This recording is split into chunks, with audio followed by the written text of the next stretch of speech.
Bismillahirrahmanirrahim. Assalamualaikum warahmatullahi wabarakatuh. Waalaikumsalam warahmatullahi wabarakatuh. Baik, selamat datang teman-teman dan kawan-kawan semua di acara remeh-temeh kembali. Hari ini acara remeh-temeh yang memang kedengarannya remeh-temeh, tapi kita menghadirkan orang-orang yang luar biasa, yang pengalamannya sangat luar biasa, yang bisa menginfluence kita menjadi orang-orang yang lebih berguna dan bermanfaat dari hari ke hari. Hari ini kita kedatangan Dr. Hamdani. Beliau ini seorang ekonom, manajer juga, dan juga Kaprodi Manajemen. Assalamualaikum Pak Dokter. Waalaikumsalam Pak Ari. Terima kasih ini udah diberikan kesempatan untuk bisa hadir di acara ini. Apa kabar Pak Dokter? Alhamdulillah sehat Pak, sehat walafiat. Oke, baik teman-teman, kita lihat dulu nih profil beliau ini. Tadi saya lihat sekilas ini dahsyat sekali profilnya ya. Kita lihat, nah inilah profil beliau ini. Beliau itu ini yang akan beliau sampaikan tentang COVID-19 karena sekarang jadi wacana ininya, wacana luar biasa hari ini. Lalu ada batik Blaraja, batik Pesona Sesadane, kopi ronde gitu kan, dan ide-ide cemerlang lainnya. Mungkin saya langsung aja tanya ke Pak Dr. Hamdani ini. Ada apa Pak dengan batik Blaraja itu? Ya, baik Pak Ari, saya cerita dari sejarah awal dulu ya. Siap. Jadi saya berupaya untuk mengukir sejarah baru dari suatu wilayah yang tidak punya potensi batik atau tidak punya sejarah batik, kemudian saya coba untuk menggagas itu. Ya. Saya mengawalinya dari pertama saya melakukan penelitian tentang sejarah lokal terlebih dahulu ya. Dari sejarah lokal itu kemudian saya mendapatkan informasi mengenai definisi Balaraja itu sendiri ya. Di mana Balaraja itu salah satu definisinya berasal dari kata bale dan raja. Nah, dari dua kata ini kemudian saya terjemahkan ke dalam sebuah motif batik ya, dan saat itu saya agar desain batik ini juga melibatkan seluruh komponen, maka saat itu saya menyelenggarakan kegiatan semacam lomba desain batik ya, di mana petunjuknya atau informasinya dari saya, dari kajian sejarah itu kemudian dikasih clue-nya bahwa poinnya harus ada bale dan mahkota raja seperti itu, sehingga dari situ kemudian saya desain barunya kita buat ya, sampai dengan beberapa desain kesininya, dan alhamdulillah juga sudah publikasi dan sudah diperjualbelikan begitu Pak Ari. Ini menarik nih teman-teman semua ya, bahwa seorang manajer ekonom, tapi tadi kalau kita lihat landasannya tuh sejarah gitu Pak. Bagaimana tuh Pak ada menghubungkan antara sejarah dan ekonomi tadi itu? Iya, yang kadang kita tidak ketahui sebenarnya sejarah itu memiliki potensi ekonomi yang bisa dikembangkan, Pak Ari. Contoh saja dari sejarah ini kemudian saya terjemahkan ke dalam sebuah motif. Nah, kita tahu bahwa sejarah itu bukan hanya knowledge, pengetahuan, tetapi juga bagaimana kita memproduksi produk-produk sejarah itu, yang kemudian dari sejarah kemudian menjadi produk sejarah, jadilah batik yang seperti saat ini yang saya publikasikan ya, seperti itu. Jadi apa kaitannya sejarah dengan ekonomi ya? Sudah pasti itu dari produk sejarah berupa batik ini akan bernilai ekonomi ya, makanya saya tidak jauh-jauh menggali potensi lokal itu ya, dengan cara menggali sejarahnya saja dulu ya. Kita gali sejarahnya, dari sejarah itu kita bisa mengeksplor gitu sesuai dengan kapasitas kita sendiri ya masing-masing. Nah, kebetulan kalau saya memang di ekonomi, jadi apapun ya kajian kita pasti saya melihatnya dari perspektif ekonomi.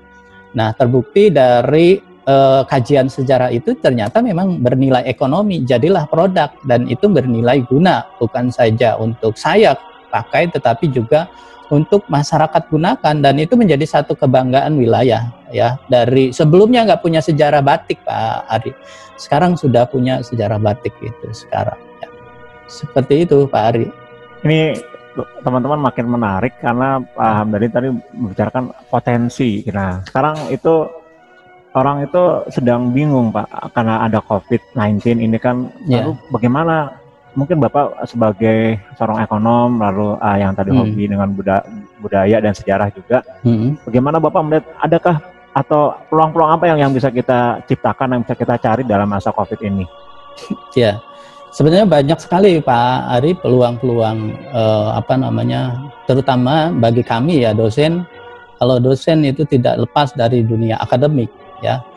Saya rasa dari hikmah dari pandemik ini, COVID-19 ini, ya saya beberapa menulis di beberapa media tentang COVID ini ya, karena memang dengan COVID ini kita banyak waktu di rumah ya, sehingga waktu-waktu itu kemudian saya gunakan untuk saya menulis ya. Dan ini tulisan-tulisan ini merupakan kegelisahan saya menyikapi perkembangan atau tantangan yang diakibatkan oleh pandemi virus corona ini ya. Nah, selain itu juga dari tulisan-tulisan media ya, peluang bagi saya ya dalam dunia riset ya, ternyata ini menjadi tema menarik loh Pak Ari. Saya meneliti tentang misalnya UMKM ya, dampak COVID ini terhadap UMKM itu kan menarik itu, dan sekarang sedang saya publikasikan di jurnal internasional. Dan dengan waktu yang luang ini ternyata saya bisa melanjutkan tulisan saya ya, buku saya yang berikutnya ya, tentang Islamic Entrepreneur ya, yang sekarang sedang saya proses lanjutkan kembali ya. Jadi sebenarnya banyak peluang-peluang baru ya, dengan adanya COVID ini ya. Tentu semuanya tergantung pada pribadi kita ya. Nah, apakah kita mau atau tidak ya. Dan saya melihatnya mungkin masing-masing akan berbeda ya. Ketika ketika ada peluang bisnis, mungkin rekan-rekan yang lain bisa melihat peluang bisnis ini. Tapi bagi saya seorang peneliti dan juga dosen, saya melihat bahwa peluang-peluang riset dalam pandemi seperti ini itu sangat besar sekali Pak Ari. Termasuk juga tulisan kita itu akan lebih produktif, ternyata kita banyak memanfaatkan waktu kosong ini untuk menulis, begitu Pak Ari. Oke, ini teman-teman semua bahwa sekedar informasi bahwa Pak Hamdani ini adalah Kaprodi program studi manajemen di Universitas Muhammadiyah Tangerang. Jadi memang dia penuh dengan ide dan gagasan seperti tadi kita dengar argumentasi beliau ya. Pertanyaan saya itu bagaimana Pak, kok bisa penuh dengan ide dan gagasan itu? Apakah Bapak memang sering baca buku, diskusi, atau melakukan apa gitu kan sampai ide dan gagasan itu sepertinya mudah dan bukan hal langka gitu. Ya. Baik Pak Ari, saya pertama saya melihat fenomena yang berkembang saat ini. Sebenarnya fenomena apa ya sekarang yang berkembang? Ya kalau kita COVID ya kita amati COVID. Nah dari situ saya pikir banyak sekali peluang-peluang kita untuk lebih produktif lagi ya. Jadi di rumah itu bukan berarti kita tidur-tiduran ya, tapi saya sehari-hari ya saya di kamar itu memang saya menulis kegiatannya gitu Pak Ari, nggak lepas dari itu ya. Dari pagi saya istirahat jam 12, kemudian saya lanjutkan kembali begitu Pak Ari. Itu bagaimana Pak menimbulkan sikap mental karakter seperti itu gitu, bahwa ketika Bapak WFH itu tetap produktif dan tetap fight gitu kan, dengan mencoba terus menjadi kreatif dan inovatif gitu kan. Itu gimana kita menumbuhkan agar anak-anak muda sekarang nih, terutama teman-teman mahasiswa ataupun pemuda karakter seperti itu gitu. Baik Pak Ari, bagaimana kita memunculkan karakter kita untuk bisa atau mampu membaca peluang di saat pandemi virus corona ini? Saya pikir kepada mahasiswa seluruhnya ya, sebenarnya ini momen bagus ya. di mana sekarang itu teknologi memiliki peran penting dalam kehidupan sehari-hari kita. Ya, saya pikir kalau kita kreatif, ya banyak sekali peluang-peluang kita. Mungkin termasuk di Pak Ari dengan adanya acara ini bisa followernya atau subscribe-nya bisa ribuan orang ini. Amin. Nah, saya pikir ini peluang bagi mahasiswa ya untuk bagaimana dia juga bisa mencari peluang-peluang ini dengan memanfaatkan media sosial. Dan saya rasa di mahasiswa yang sekarang itu tidak aneh lagi ya dengan teknologi atau media sosial. Saya pikir kalau kita misalnya memang punya talenta dalam bisnis, sekarang itu peluang bisnis sangat mudah sekali. Ya, dengan media sosial atau dengan melakukan mempromosikan produk melalui digital marketing. Ini kan semua sarana teknologi yang memberikan peluang kita untuk mencari bisnis-bisnis baru. Ya, saya pikir saya amati mahasiswa banyak kok yang ia mendapatkan tawaran iklan gitu atau tawaran endorse ya produk-produk tertentu dan ternyata mereka dibayar gitu, punya penghasilan.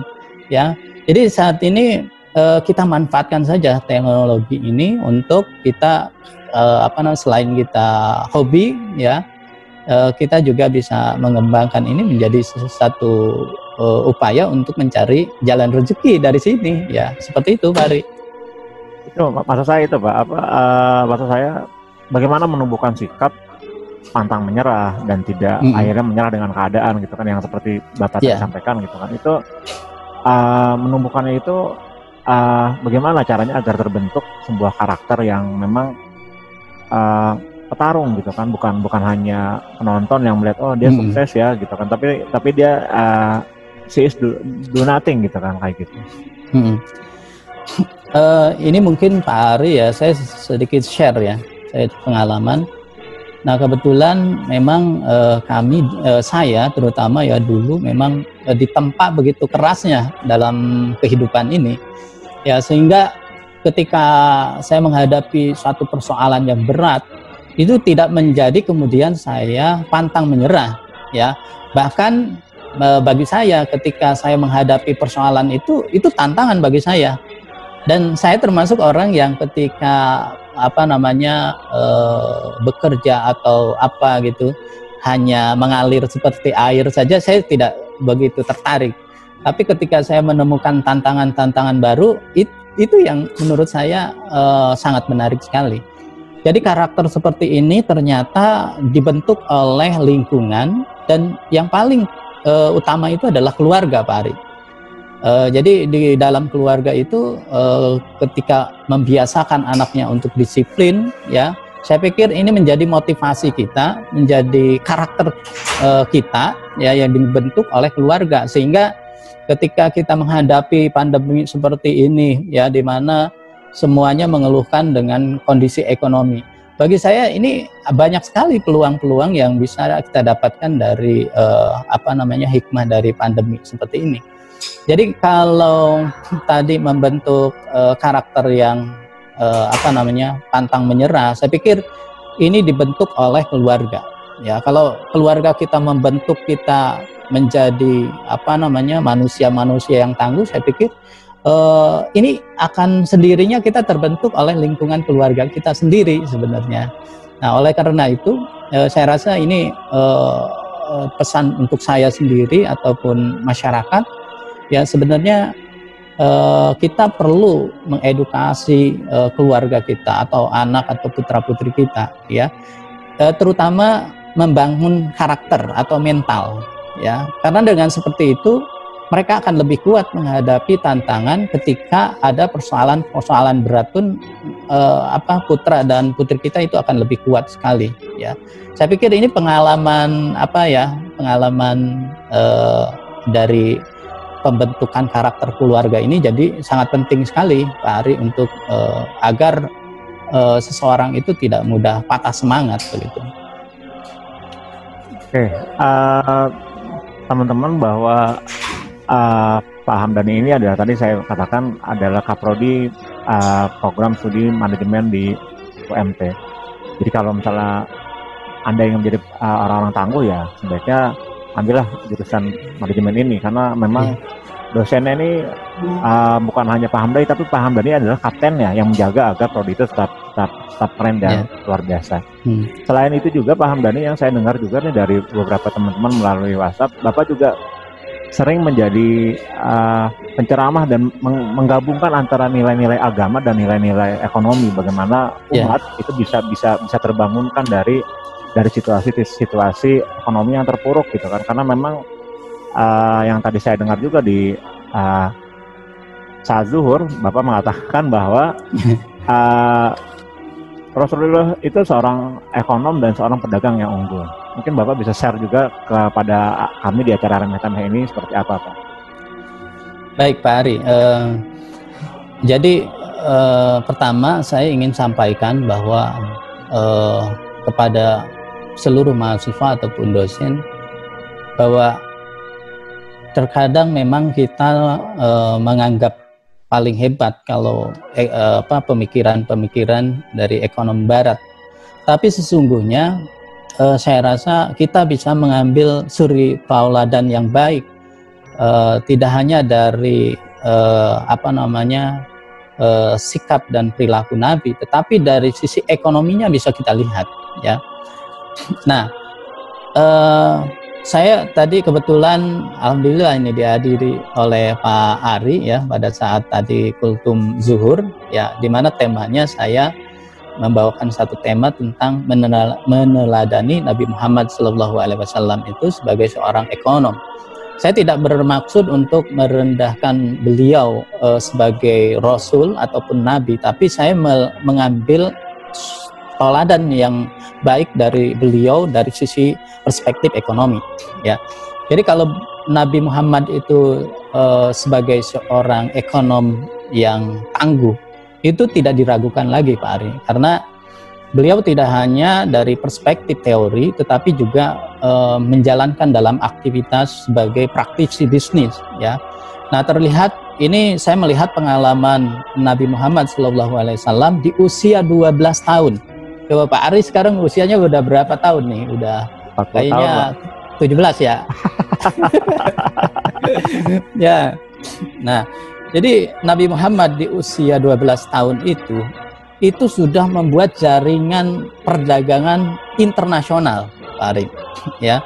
Nah, kemana saja di sini dalam jejak perjalanannya mulai dari Suriah, kemudian Yordania, kemudian Lebanon, ya. Dan reputasi bisnis beliau itu puncaknya itu ketika bermitra dagangnya dengan Siti Khadijah, ya. Nah, itu sebagai puncak karirnya. Kemudian Nabi Muhammad ekspansi ke beberapa negara di luar, ya, di Timur Tengah, seperti misalnya Yaman, Bahrain, kemudian Oman, ya. Nah, jadi di usia 12 tahun saja, ya, dan Nabi itu memang sebagai pelaku bisnis, aktivis bisnis itu memang di usia 12 sampai dengan 37 tahun, ya, artinya kurang lebih 25 tahun beliau mendalami, ya, bisnis itu sehingga menjadi pembisnis ulung, dan itu ternyata sangat sangat dihargai oleh konsumen atau mitra-mitra dagang Nabi Muhammad. Nah, kemudian di usia kerasulannya itu mulai dari 40 sampai dengan 63 ya, kurang lebih 23 tahun, Pak Ari. Nah, artinya ingin saya sampaikan bahwa dari rentang waktu itu, ya, Nabi 25 tahun sebagai pelaku bisnis, ya, kemudian 23 tahun sebagai menjalankan tugas kerasulannya. Artinya di sini ketika Nabi Muhammad SAW itu berdakwah, itu memang benar-benar sudah memiliki kekuatan ekonomi yang luar biasa. 25 tahun beliau bangun bisnis yang ia kembangkan untuk modal dakwah gitu. Sehingga dengan modal dakwah seperti ini, ya, artinya ketika kita berdakwah, ya, kita benar-benar mempunyai kekuatan ekonomi gitu, didukung dan ditopang oleh kekuatan ekonomi. Dan saat itu Siti Khadijah itu sebagai konglomerat secara ekonomi luar biasa mensupport Nabi ya dalam berdakwah gitu. Ya saya pikir Pak Ari dengan durasi waktu usia beliau, ternyata beliau selain berbisnis juga menjalankan tugas kenabian atau rasul begitu. Ya, Nah kemudian ini yang mungkin jarang diungkap ya. Beberapa teori ekonomi yang diungkapkan oleh Nabi Muhammad SAW ya. Yang pertama, ekonomi itu harus dibangun oleh asas trust, kepercayaan, ya, kejujuran, ya. Saya pikir ini menjadi modal dasar ya ketika kita melakukan bisnis, ini menjadi modal dasar untuk bisnis, ya. Karena Nabi Muhammad itu modal intelektual capital, ya, modal intelektual itu menjadi modal ekonomi berikutnya begitu. Nah, kemudian dari sisi ekonomi mikro, ya, di mana dalam sistem ekonomi pasar ini, ya, dalam mekanisme pasar itu prinsip utamanya adalah prinsip keadilan, ya. Nah, yang terjadi saat ini, apakah memenuhi prinsip keadilan? Nah, tentu prinsip keadilan ini antara penjual dan pembeli itu memiliki informasi yang penuh, ya, informasi yang penuh. Dalam arti tidak terjadi asimetri informasi, ya. Yang selama ini, ya, yang menguasai harga itu para spekulan atau para penjual saja. Kita nggak tahu bagaimana perkembangan harga saat ini, ya, tahu-tahu harga sudah naik seperti itu, ya. Jadi dari prinsip keadilan, ya, pasar itu dikatakan efisien itu apabila full informasi, ya, tidak hanya sebatas si penjual yang tahu informasi tentang pasar itu, tapi pembeli pun harus tahu, sehingga ada unsur keadilan, ya, keseimbangan informasi. Nah, kemudian yang berikutnya adalah konsumsi, produksi, dan distribusi, di mana kita tidak ada larangan ya untuk mengkonsumsi kebutuhan primer, sekunder, ya. Bahkan kebutuhan barang mewah kita penuhi itu tidak ada larangan. Yang penting memenuhi unsur yang pertama adalah halal, yang kedua thayyib, yang ketiga tidak berlebih-lebihan. Ya, karena kalau makan kita berlebih-lebihan bisa sakit perut, Pak Ari, ya. Betul Pak. Ya. Seperti itu Pak Ari, ya.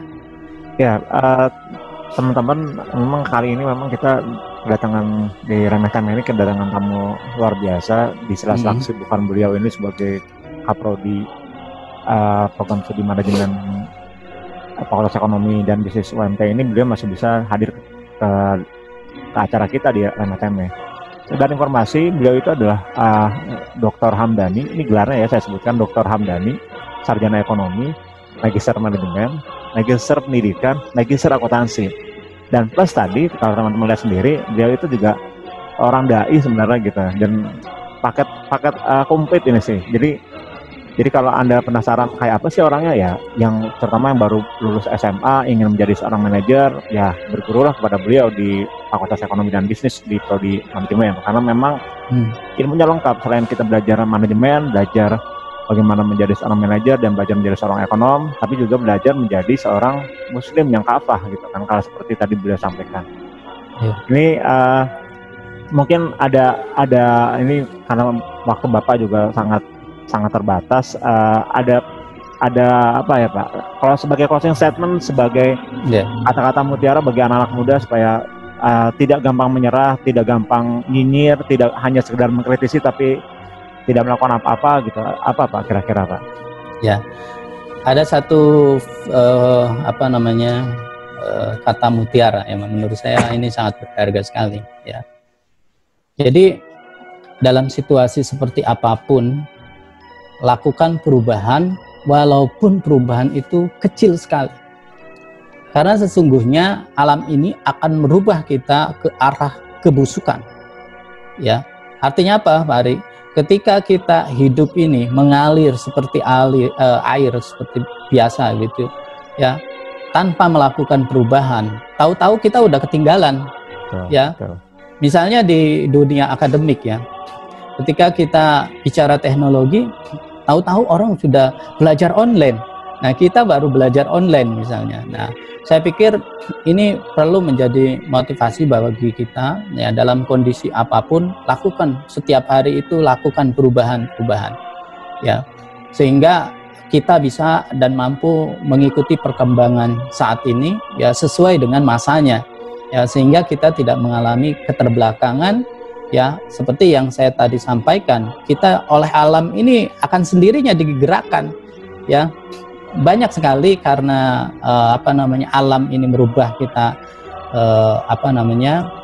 mampu merubah kita ya, sehingga kita harus mampu mengikuti perubahan-perubahan itu menjadi lebih baik ya, terutama kepada mahasiswa dalam kondisi seperti ini dan masyarakat pada umumnya.